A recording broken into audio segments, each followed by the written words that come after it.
oscuridad. Suscríbete.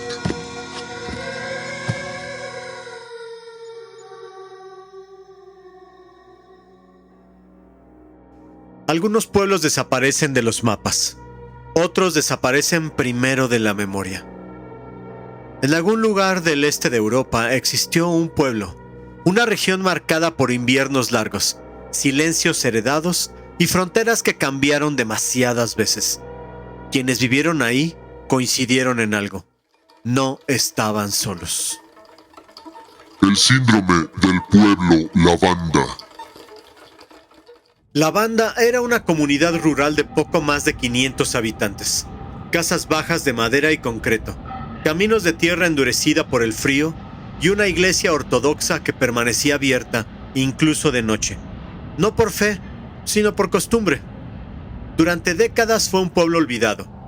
Uno de tantos que sobrevivieron a reconfiguraciones territoriales, cierres industriales y promesas que nunca llegaron.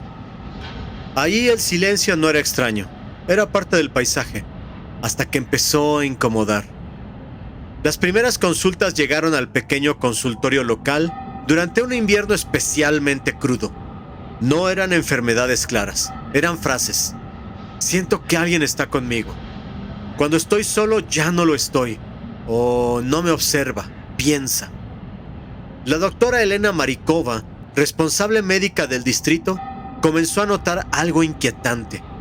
Las descripciones eran casi idénticas, incluso entre personas que no se conocían. Sensación de vigilancia constante, pensamientos intrusivos, sueños repetidos con calles vacías y una presencia que nunca se mostraba. Médicos externos hablaron de estrés, aislamiento, sugestión colectiva.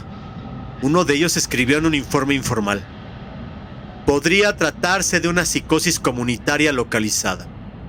Entre ellos, casi como una burla, comenzó a circular un nombre: el síndrome del pueblo Lavanda. El nombre se quedó, y el síndrome también.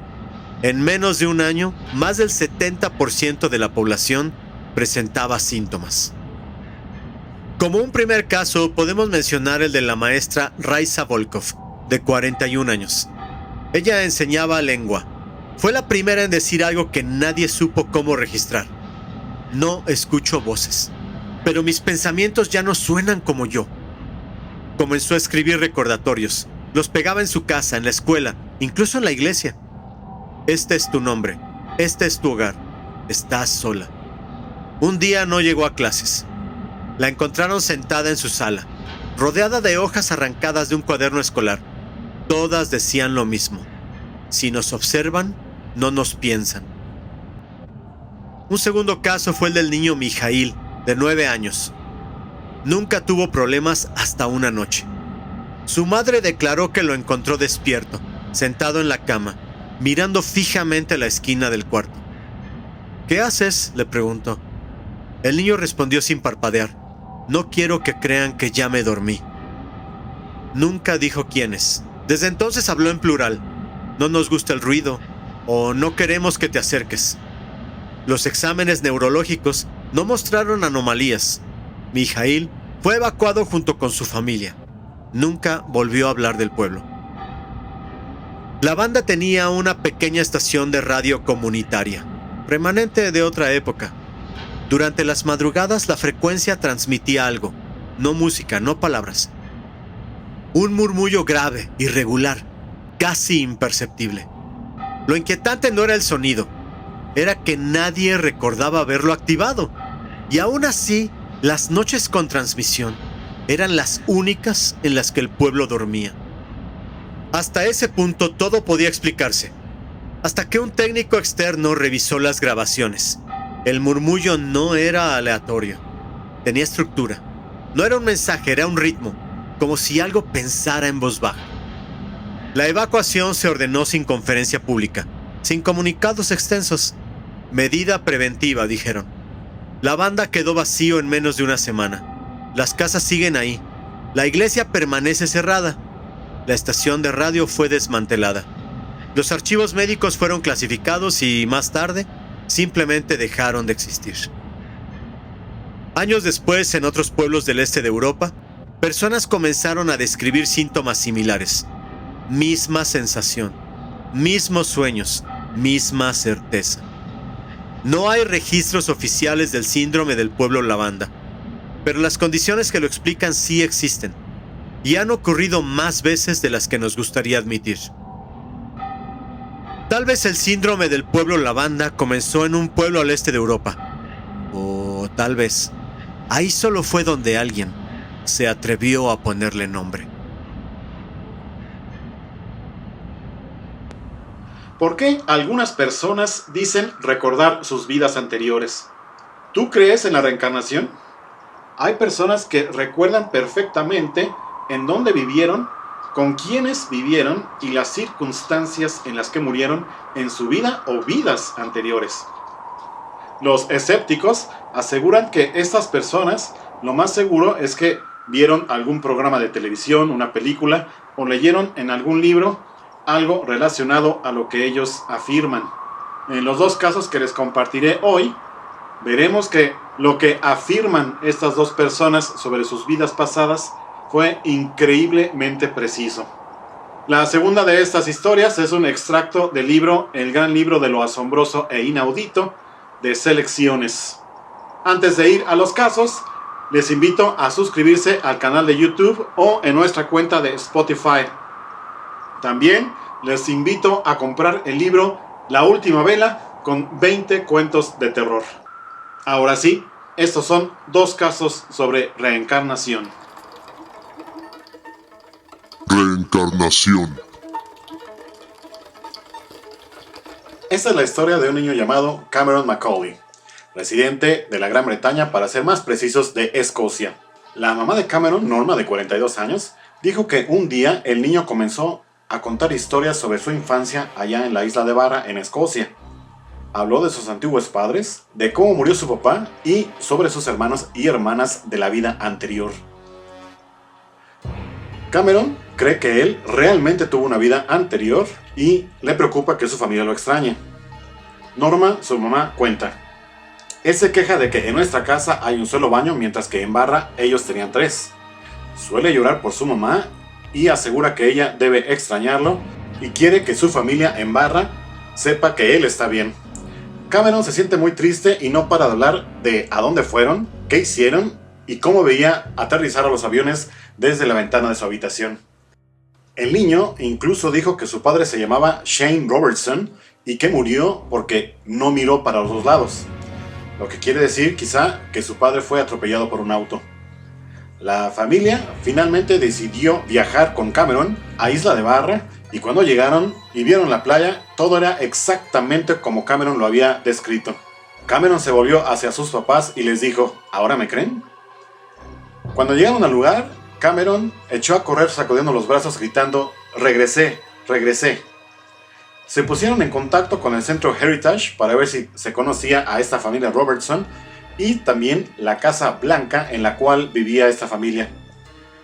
Lo primero que les dijeron es que no existía tal casa y tampoco había registros de la familia. Posteriormente recibieron una llamada al hotel confirmando que de hecho existía una familia Robertson que vivía en una casa blanca. Llegaron ahí y Cameron se veía extremadamente feliz. Sin embargo, supieron que no había nadie en la casa. El último dueño ya había muerto. La única persona que tenía llaves les dejó entrar y Cameron se vio fascinado con la casa. Cada detalle que había descrito antes estaba ahí. Por ejemplo, lo de los 3 baños y que desde su ventana podía ver aterrizar a los aviones. Los investigadores buscaron el rastro hasta el más joven de la familia Robertson y lo encontraron en la ciudad de Stirling. Hasta allá fueron a visitarlo los familiares de Cameron y se encontraron con él, pero no pudo dar ningún tipo de información sobre un tal Shane Robertson. Cameron estaba ansioso por ver fotos de su familia de la vida pasada. En un principio, el joven Robertson, que estaba siendo visitado por esta extraña familia, se mostró reacio a mostrarles o a platicar nada con ellos. Sin embargo, al ver la insistencia del niño, los recibió en su casa y abrió los álbumes de fotografías para el joven. Cameron insistentemente platicaba, además de lo de los baños y los aviones, sobre un perro blanco y un auto negro. Ambos aparecían en diferentes fotografías exactamente como los había descrito Cameron. Desde que volvieron a su casa en Glasgow, Cameron estuvo más tranquilo. Norma siente que hizo lo correcto al llevar a su hijo a ese viaje. Cameron nunca habló con su mamá sobre su muerte. Sin embargo, un día le dijo a su mejor amigo que no se preocupara si él moría, ya que seguramente iba a regresar. En algún momento, Norma le preguntó a Cameron cómo llegó a estar con ella. El niño le dijo que apenas recordaba haber caído en el vientre de ella. Cuando le preguntaron su nombre anterior, dijo que también se había llamado Cameron. La historia de Cameron ha sido filmada en un documental por el Canal 5 de la Gran Bretaña y se titula El niño que vivió antes. A orillas del Nilo, cerca de un antiguo templo erigido al dios Osiris por el faraón Seti I, vive una anciana inglesa, Dorothy Eady, quien murió cuando tenía 3 años y está profundamente convencida de que había vuelto a nacer como sacerdotisa egipcia. Dorothy nació en 1903 en el seno de una acaudalada familia londinense. Posteriormente se hizo llamar Seti, reencarnación de una mujer que sirvió en la corte del rey Seti. Su extraño viaje al remoto pasado, descrito por ella en 1973, comenzó de niña, al caerse por una escalera y declararla muerta el médico de cabecera. Cuando este volvió con una enfermera para amortajar el cuerpo, encontró a la pequeña muy animada y en perfecto estado. Pronto, Dorothy comenzó a esconderse debajo de las mesas y detrás de los muebles. Sorprendía a sus padres con la petición de que la llevasen a casa. Un día la familia visitó al Museo Británico y en las salas egipcias Dorothy se desenfrenó. Sin motivo aparente empezó a besar los pies de las estatuas, haciéndose a las momias y gritando con una voz que su madre recuerda que sonaba antigua y extraña, que quería que la dejasen con su pueblo. En otra ocasión le enseñaron a Dorothy una fotografía del templo construido por Seti I e inmediatamente dijo a su padre que el templo era su verdadera casa, convicción a la que nunca renunció. Dorothy afirmaba que había conocido a Seti y que era un hombre muy amable. Conforme aumentó su convencimiento, Dorothy empezó a aprender a descifrar jeroglíficos en el Museo Británico. Sorprendió a su profesor por su habilidad para aprender los símbolos y explicó que no estaba aprendiendo un nuevo lenguaje, sino solamente recordando lo que había olvidado. En 1930, Dorothy se casó con un egipcio y se marchó a vivir a Egipto. A su único hijo varón lo llamó Seti y ella misma se llamó Seti, que significa madre de Seti. Durante 20 años trabajó como ayudante de investigación arqueológica. En 1952 hizo su primera peregrinación a Abidos, lugar donde se alza el templo de Seti y la tumba de Osiris. No sabía leer en absoluto egipcio moderno. Sin embargo, cuando el tren se detuvo cerca de una cordillera de montañas calizas, supo que había llegado al lugar exacto. Dorothy describió su primera visita al templo como una vuelta al hogar. En 1954 volvió a Abidos para el resto de su vida. Colaboraba con la conservación del templo y oraba diariamente a Osiris, convirtiéndose en su única devota viviente. En 1973 obtuvo permiso de los conservadores del templo para que, cuando muriese, se la enterrase en el recinto del mismo, al que llamaba su casa. Gracias por caminar con nosotros un episodio más. Si estas historias te acompañaron, síguenos en YouTube y Spotify y forma parte de esta comunidad que no le teme a la oscuridad. Y si quieres llevarte más historias como esta, te invitamos a leer La Última Vela, una antología de relatos que caminan contigo en la oscuridad. Todos los derechos reservados, Naucalpan 2026.